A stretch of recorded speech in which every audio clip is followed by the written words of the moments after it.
stuff set up here.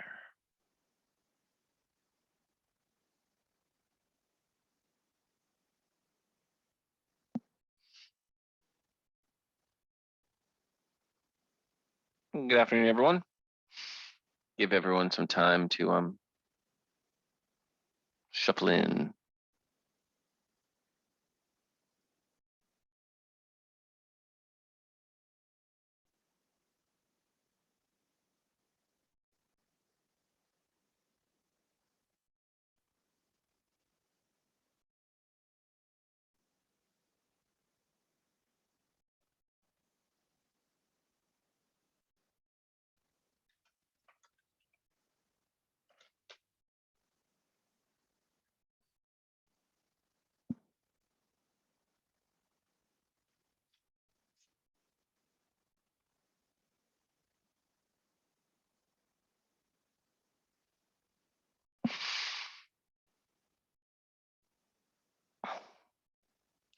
Hey, everyone.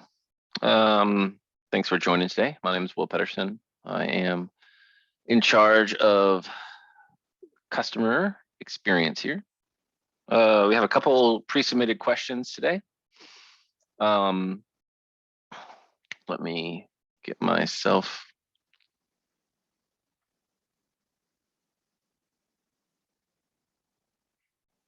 organized here, and then we'll get those posted in the chat. In fact, Sabs, do you mind if you could get that done? I'm running a little bit. I'm kind of a little bit behind. Thank you so much. All right, we have our doc team member. I have chat. I just need to get the Q&A open.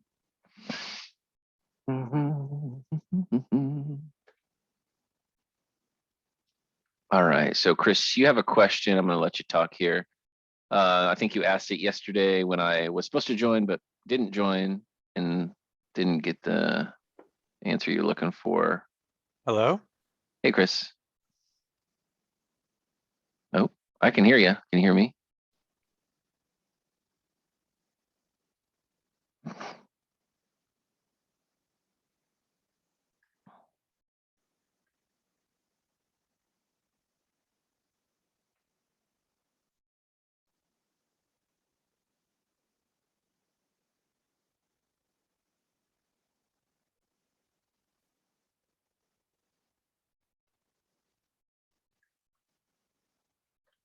Okay, I think Chris might be having some audio issues. Chris, I'm gonna. Oh, can you hear right me here? now? Yep.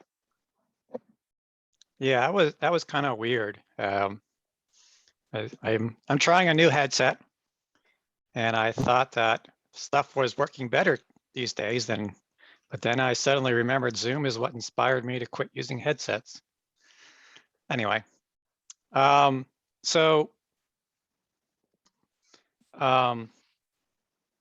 guess when I was in the dark there, or in a quiet corner somehow, you went over the question I put in, right? Yeah, I see it. About these settings, I'm kind of looking for what advice you can offer to make changing them or updating them as I spin up a new environment more quick and efficient. So this presumes you're in a multi-tenant setup, right? And you want Correct. to be able to create like a management view of some sort at the control instance level for all of the tenants, like update all of their AD settings. Something like that. So I think for the AD settings, it's entirely possible that since we only have one Active Directory, if it turns out that they all keep what the template uses, that's fine. But I'm kind of thinking in terms of like in the portal settings, especially, or in the flow constants, where we're going to need to make some updates based on the what the new tenant is going to communicate with in terms of which family of servers should it talk to, which sure, what should it display as my environment name, so that people know that they're in this one, not as opposed to a different one. Sure. Yeah, and that was where I kind of thought, well, it'd be nice if I could help out my administrators with a flow or something to just kind of consolidate that work, as opposed to dig through all of the everything inside system to find the different pieces and parts and make those changes. Okay.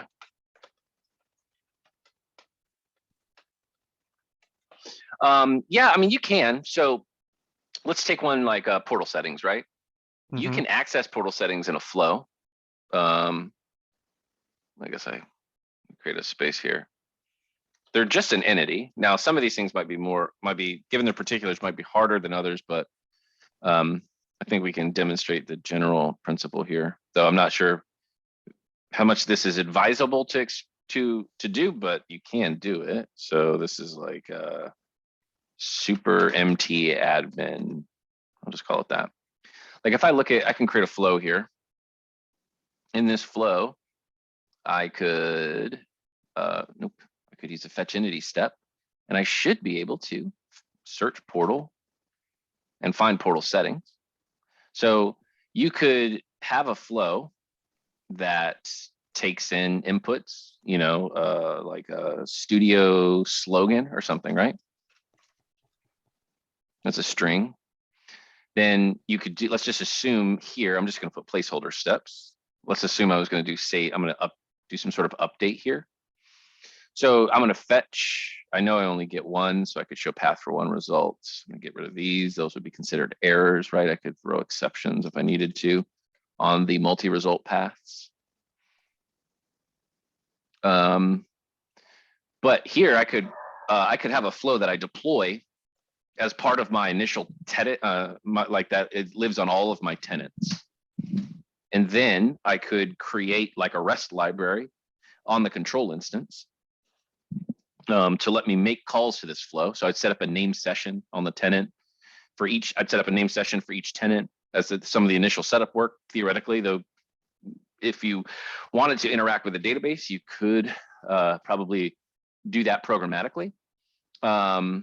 Or they all could share. I believe they could all use the same name session as well. So we could have one name session that exists that we just use all of our sort of control instance to tenant communication work to through. And sorry, guys, an inopportune time for the people that cut my grass to be here. So if you hear loud noises, that's what's happening. But there's no reason that you couldn't pass values in here and then run updates against the portal settings object. And then once you have this flow or these sets of flows on the configured, you could then just call them. You could go into the control instance, right? Like let's assume here we get to view integration details for this flow, which is not configured now, but I guess I'll configure that. Configure integration. I want to be able to call this as an API. Yep. Oh, I guess I have to save that. And then I can get the details, including the tenant name, which I would handle. You could then build some custom stuff on the control instance that could swap out the URL and the tenant name, and then call this same flow from the control instance. This probably sounds like a lot of work, but theoretically you could build a whole management UI on the control instance that just leverages this pattern. The flow exists on every tenant. I've built like a catalog of these accessor flows. I then install those accessor flows onto the instance prototype so that every time I spin up a new instance, the new instance has access to all of these flows.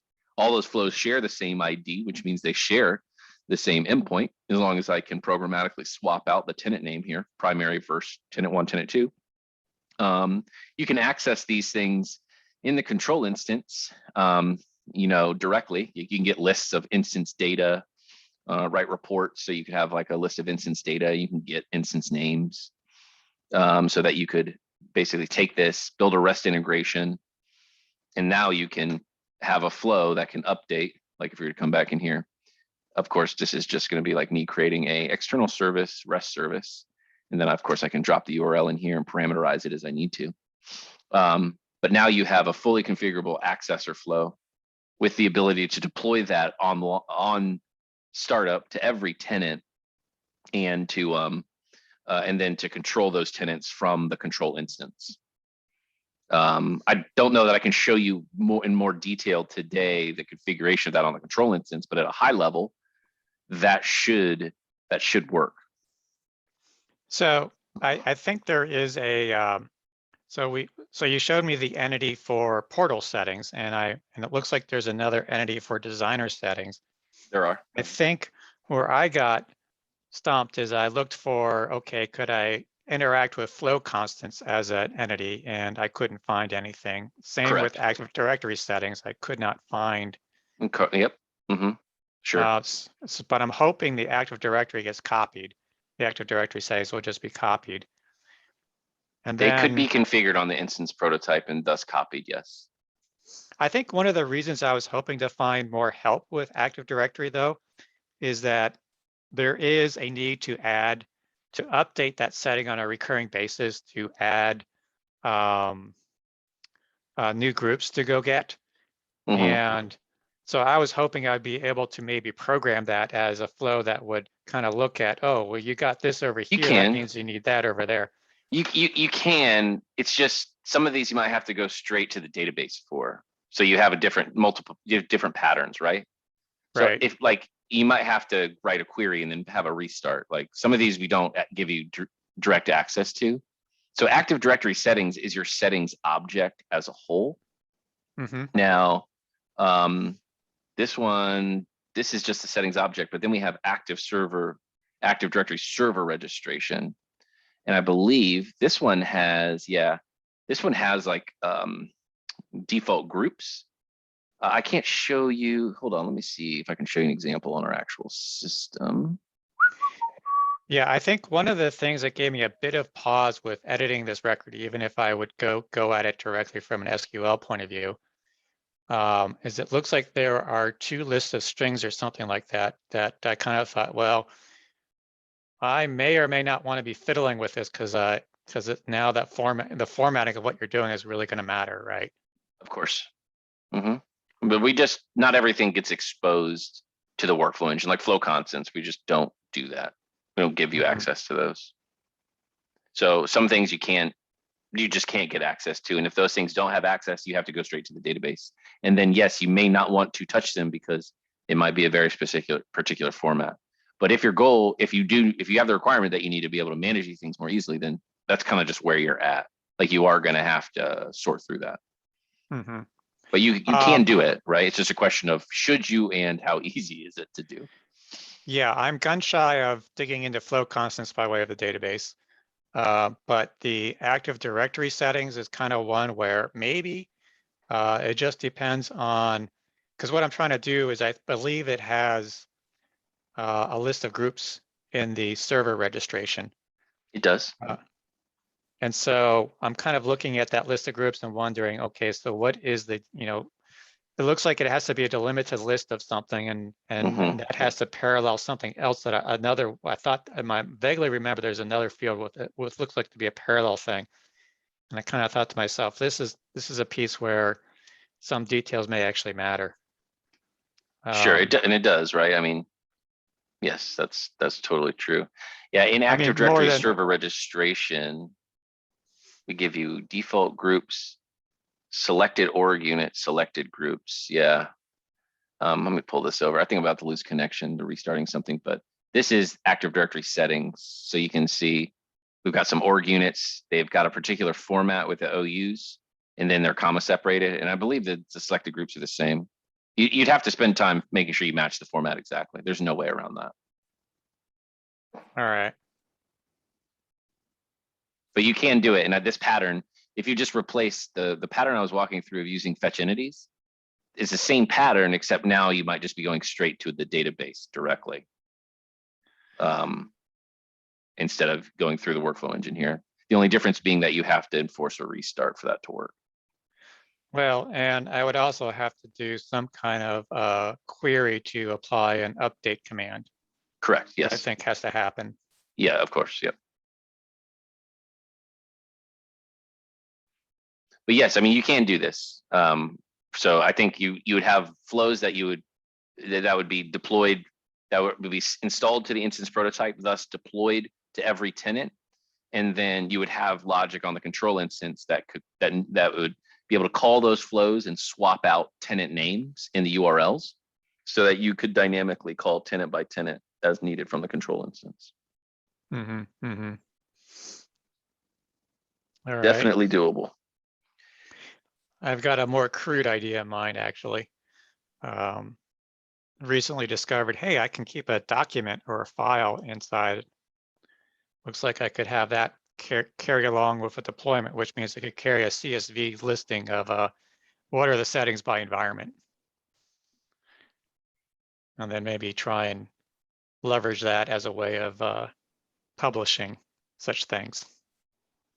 Yeah, I'm sure that can work as well. I mean, it just depends on the particulars of, I think you just need to, I think the only thing to know there is what can you access through the flow? What can you access through the database? And then what form, it's the same kind of thing. What formatting do you need to account for in terms of just how we store stuff? So if you have questions about particular tables, support should be able to get you answers to, hey, what's the table name where XYZ lives, or what are the tables if that those tables join together? So it looks like the designer repository settings is one of these that doesn't have an entity. I think that's all right. All right, I think that tells me where I am then. okay. All right, thank you, sir. All right, we have a question from Gregory Woods. Get string from bytes, run flow error. Hey, Greg, what's up? I don't know that we have details of the error per se, but maybe we could talk through the issues that you're seeing.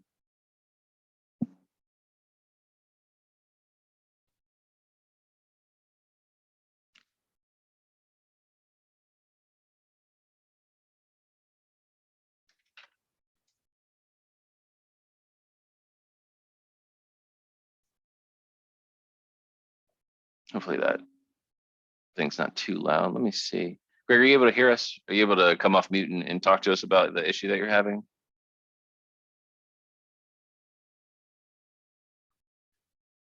Okay, that's that one. Let me see what's in your question. Get string from bytes flow error. No, we cannot hear you right now, sir. Hey, there we go. Yep. Gotcha. Okay, gotcha. All right, yeah, so I'm a little new to decisions here. I was just trying to set up a very simple flow. Hey, yeah, thank you. Good to be here. I like it so far. So I'm just pulling a simple payload from active queue and just putting it in another active queue, which has only got a few steps in the flow. Okay. So it debugs just fine. It can pull all the data from one queue, move it to another. Okay. But anytime I go to run it, it gives me this error here. I could actually post it in here in the chat. And I'm not exactly sure where it's coming from. I mean, it debugs and runs, or debugs fine. It pulls from the queues.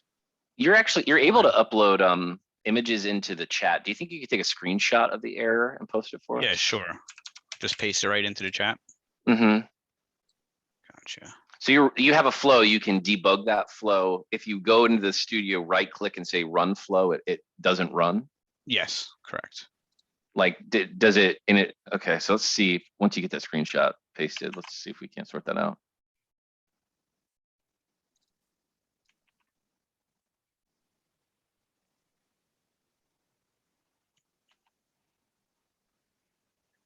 Doesn't seem to want to paste here. I think you have to save it and then upload it if you're trying to copy it over.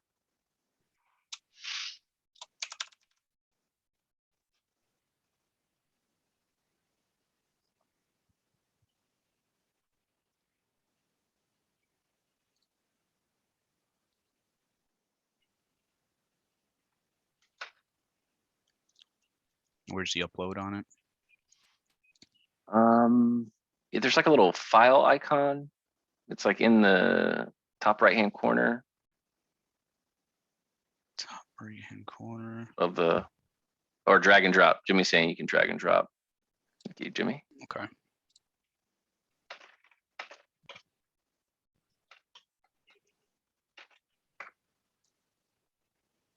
Or did I just drop it on the chat? Yeah, I think so. Don't think it's working here.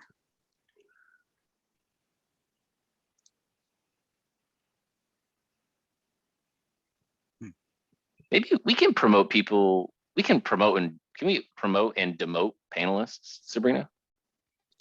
I hadn't considered this till this moment. Yeah, you can. Maybe, Greg, would you be okay sharing your screen if I stop my share, we make you a panelist and then you share your screen? I think that might work. Sure. If you want to share your screen, I hadn't Yeah. considered this till now. We've told people they can't share screens, but we can probably just make you a panelist. I don't think there's anything you can see. You guys still there? Mm-hmm. Yep. Okay.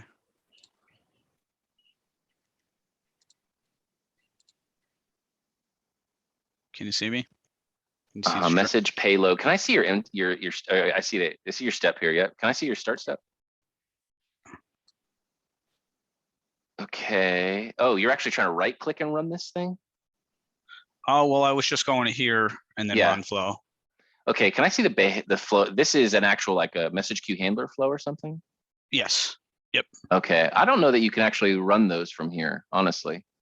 That might not be supported to actually run it that way. We might not have considered, we might not have filtered that action out enough on particular flow behaviors. I got you. I mean, when I debug it and everything, I could go in there and mess around with it and pull some data in here and there. But yeah, for the run, it does not run. And I was just curious of why. Now I'm guessing here a bit, but I think the real test would be if you put it as an actual message queue handler flow and you set up a handler and then you call it, does that work or not work?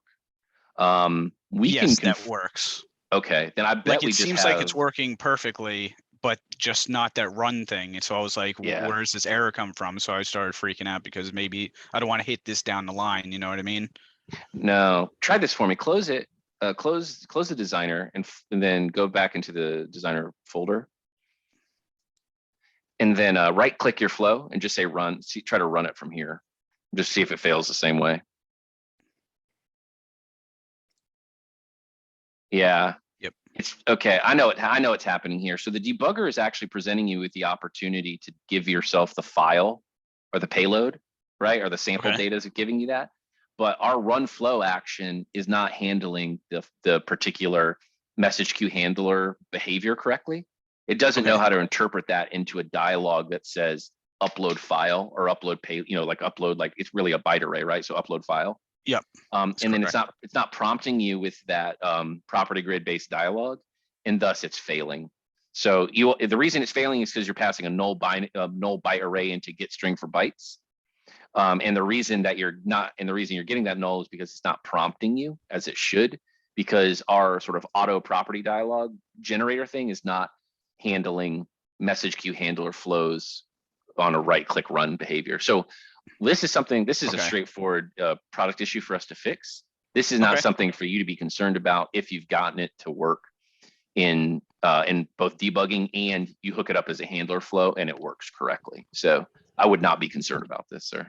But we will get that. We'll make a note and get that fixed in the product for you. All right, awesome. I appreciate the help. And this recording will be available afterwards. Is that correct? Yeah, we post it on YouTube, usually the same day or the day after. Okay, awesome. I appreciate the information. Thank you. Yeah, thanks, Greg. Yeah, absolutely. So let's end your share. I guess, Sabrina, you can demote. Feels so strange to say. Demote Greg if we can do that. And then I'll get myself set back up here. I mean, even if we can't, I guess it doesn't really matter. Where's my stuff at? Decision Studio. Okay, who else has got questions today? Let me get my stuff back together here.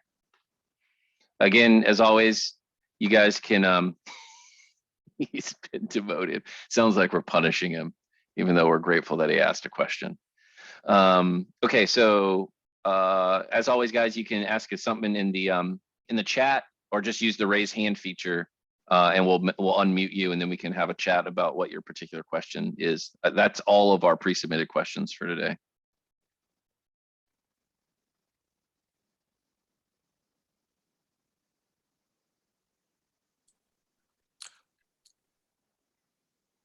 Hey, Jay. How's it going? Pretty good, Will. How are you? Doing well. What's up? What can I help you with? Okay.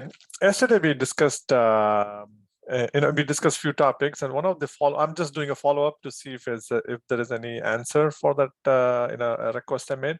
Okay. So the request was that, I watched the YouTube video on the new forms feature in version 7, and there was an application that was demoed during the video was called Tomato, right? Yes. Mm-hmm. And I just asked for, can we get the wireframe for that forms that was used, because it looked pretty cool. Yeah. And I'm just checking to see if there is any update on that. Who did you talk to about that, JK? It was Brendan. Oh, okay. He was hosting it. Yeah. Okay. So this is you talked to Brendan about this yesterday on Lunch and Learn? Exactly. Yeah. Okay. Let me have Adam reach out to you. I'm going to send Adam a note and let me get that organized for you. He's got to interface with the Tomato team and then work to get access to any of that stuff for you. Okay. But I don't have any follow up on that right now for you, but I will get 2 notes.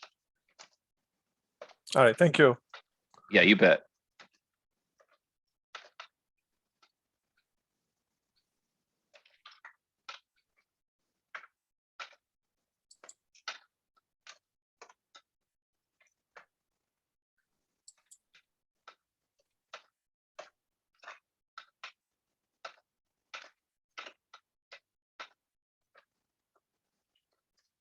Sure, I'm just sending him some notes right now for you, JK. Okay, thanks.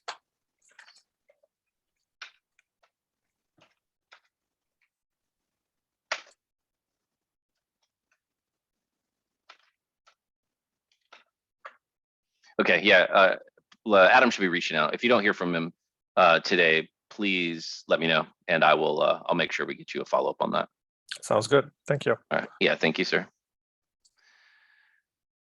All right, all right, Murray, can you let me know where the system setting for file size limits is, specifically related to upload and imports? Yeah, you can set, it should be in, I think it's in portal settings. Let's see.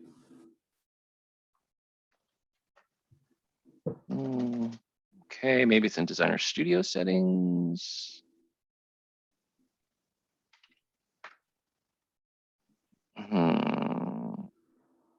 I do know we have a default setting somewhere. Let's try upload. How about extension? Globalization settings. We have extensions not allowed. Do we set it globally? That's actually maybe we don't. Yes, on yesterday's call, I referenced the 1 megabyte limit. That's the default for a document upload. So I know you can change that now on the settings, on the properties for that step, but I was told there was an overarching limitation somewhere else, which was much bigger, but I just wanted to check and see what it was. So this is like you're uploading a file to like a form, like you have an upload file control? That's what we wanted yesterday. And that I think that changing that, we found the 1 meg limit that's on the step itself. And so that's fine, because I only need like 3 or 4 megs, so I can change it there. But I have a rather weird troubleshooting issue where I need to get 2 gigs uploaded. And it okay. Yeah, so file upload size questions. Let's create a quick flow here just to put a really dumb form in. So here, I'm going to create a form with a single file upload control on it and a button. Now, if we look at this, of course, I give it a data name. So output type file data does give you, it starts off with a 1 meg size limitation, and you should be able to go like somewhere up to, it's like 14.5, 14.8 megabytes is your limit there.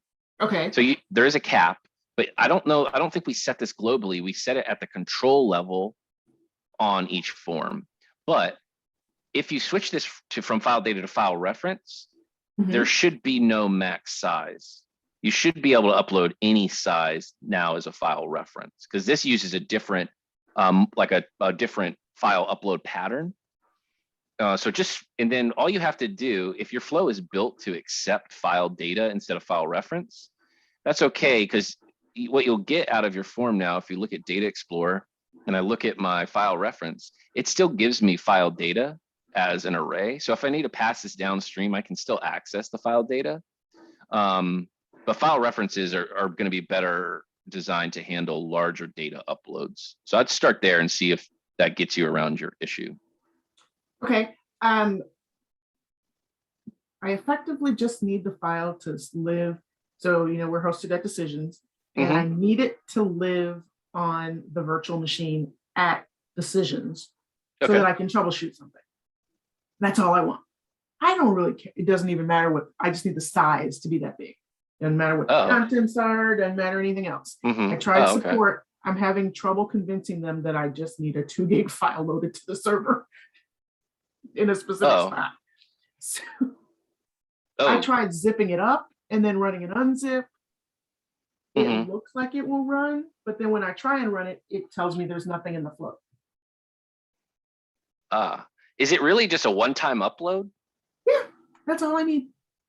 Oh, well, we could just get ops team to upload that to a particular directory on your behalf, and you don't have to futz through figuring out how to do it programmatically. Okay, that would be like if great. it really is just a single time, then let's just get it on there, and then you don't have to screw around with it. I don't have, at this moment, I can't imagine any reason why I would ever need to upload a 2 gig file again. Okay, I am gonna send an email right now, and I'm gonna copy Brian on it and ask him to just 2 moments, and then let's see, Ray, Brian.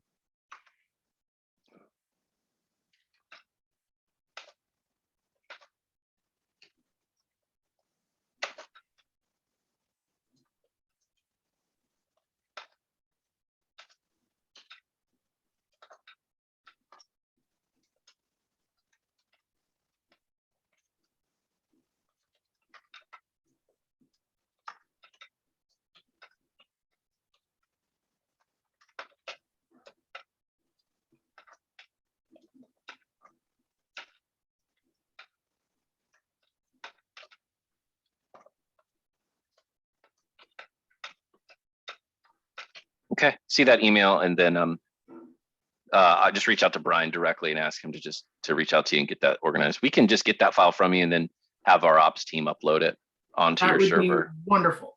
And then we can just, sorry, they might be thinking of it as like how to handle it from the flow design and getting lost there. So if it's a one-time thing, let's just not even figure out how to answer the question. File references would work for this, for everyone else who's got large files to upload. So if you ever hit a file, more generally, if you ever hit a file upload file size limit, then you just change your file type from your output type from file data to file reference, and you'll get around that limit. So hopefully that takes care of that issue for you. You bet. Okay. All right. Who else has got questions today?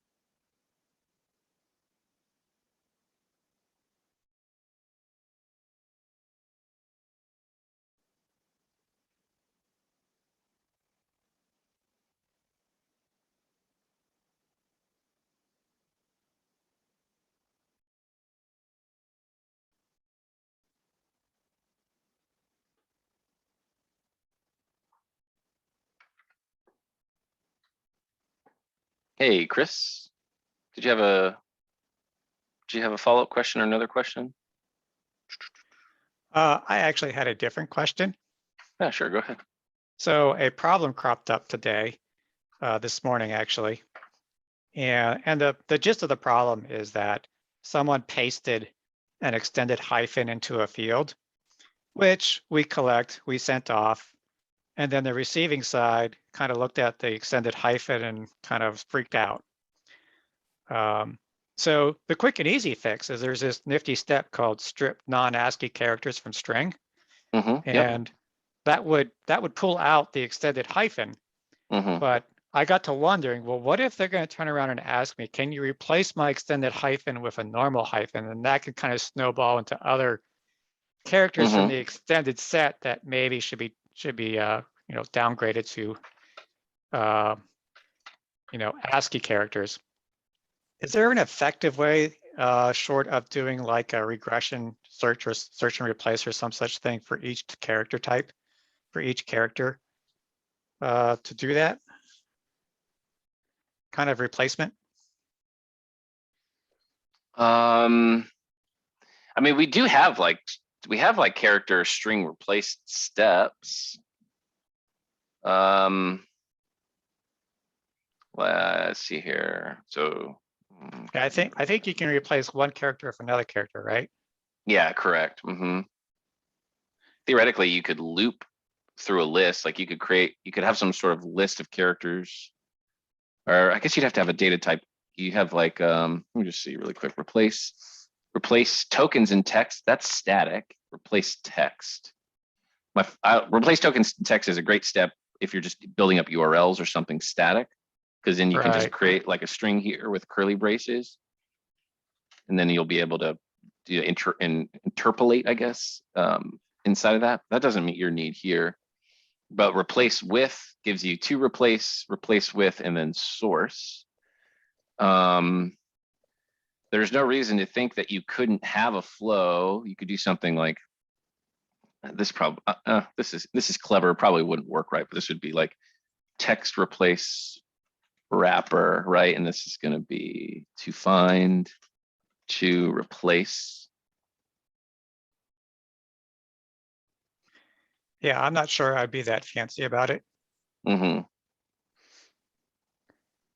I mean, I'm just going to build this and then we can talk about it. So this is like a list of replacers or something. And this would be the wrapper thing I just created, which would be text replace wrapper. It's a list.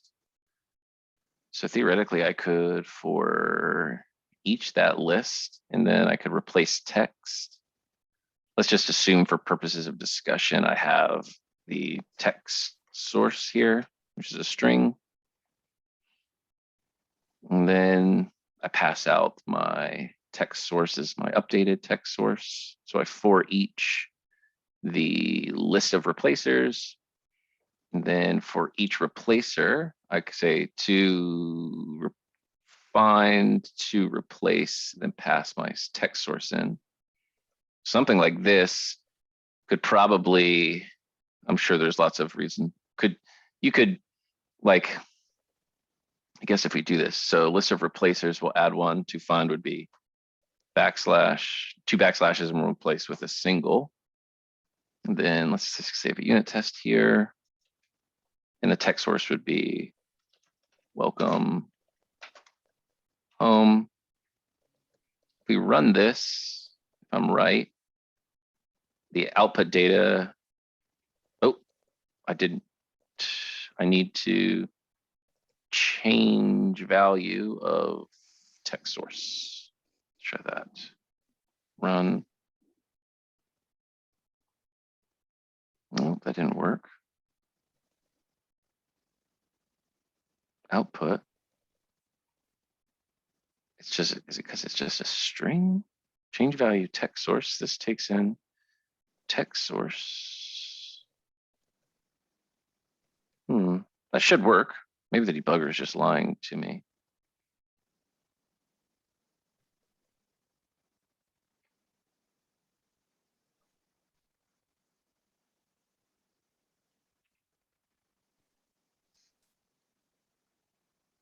Yeah, okay, I think the debugger is just not returning fast enough given how quick that operation is. Something like that could work. I don't know if that's efficient or how well that would handle large data sets, but you could then, build up a list here of additional things to add. So if we were to edit our input data, where is it at? So we add another one to find would be, welcome. We could replace it with Helcome.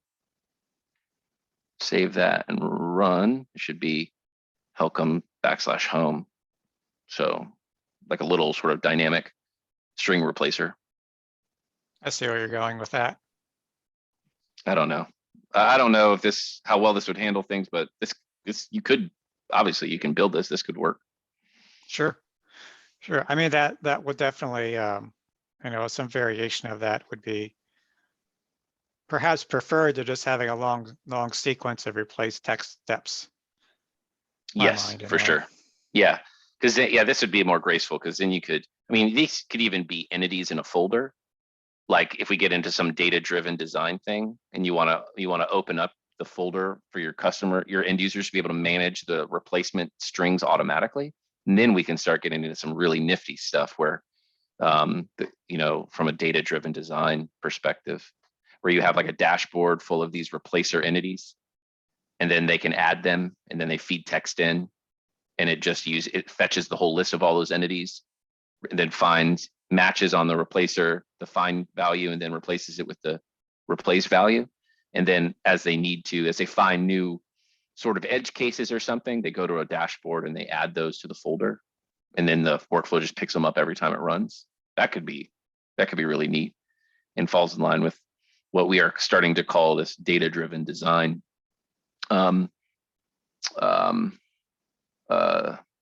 process. And in fact, there are some cool Decisions Days plug. I shouldn't let you guys see how much Warhammer stuff I watch on YouTube. Apologies. Where's our decision stuff at? Let me find this.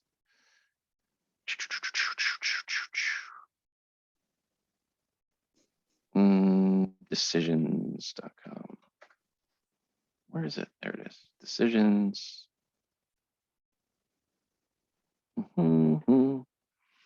So we've got some interesting, if we look at playlists and our Decisions Days playlists here, that's Bob talking, but there's a couple things here that might be interesting for those of you that weren't able to join us, and which is data-driven design.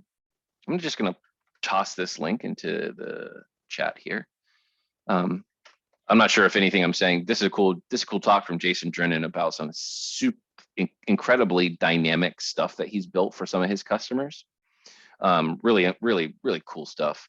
But anyways, does that entity-based thing make sense, what I'm saying there? It does, to me anyway. Yeah, that's the kind of design I think is really cool, because then now your end users can just be managing that list of replacer text themselves, and you don't ever have to make a change control when they find out that, okay, we've got a new thing where there's, star caret star, and we have to replace that with an empty space or whatever it might be. Well, there you go. That's some live brainstorming about one way you might think about that. Okay. Thanks. Yeah, you bet. Hopefully that was helpful. I don't know if it was. All right, 12:43. Who else has got questions for us today? Or I'm happy to dive into that thing I was talking about in more detail if someone else, in addition to Chris, would also like to see that as well. Just want to make sure we reserve time in case there's other questions for everyone.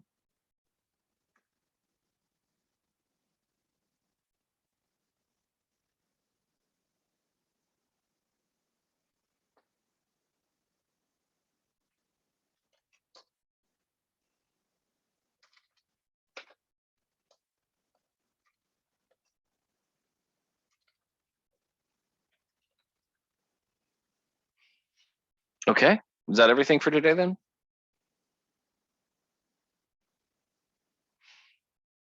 Okay, cool. Well, we had some cool questions, sort of some mega control instance a management view for a multi-tenancy. Sabrina, we need to make sure we've got to find a way to get Greg's thing into a support ticket. can you work with Brian on how he would like to handle that, please? Because that's a pretty straightforward defect that we just need to. I don't know if we should allow you to do it or if we should just hide the action. We can let product make the determination there, but get his report as a into a support ticket so we can get a DT created for that. We talked about how to upload large files and or just in Marie's instance, how to just do it a single time through our ops team. And then how to do some maybe overly fancy text string replace logic using a data structure that we loop through to update the values in some string. Okay, if there's nothing else, then I'll cut. We'll call it a day. And thanks everyone. I think I'm not here tomorrow, so we've got Morgan and Josiah up, I believe, on the next 2 days. So, but don't quote me on that. I haven't looked at the attendee list. So thanks everyone for your questions. For those of you that are just joining for the first time, extra thanks to you. We do these daily, noon to 1 Eastern time, Monday through Thursday. So please come again. Thanks everyone.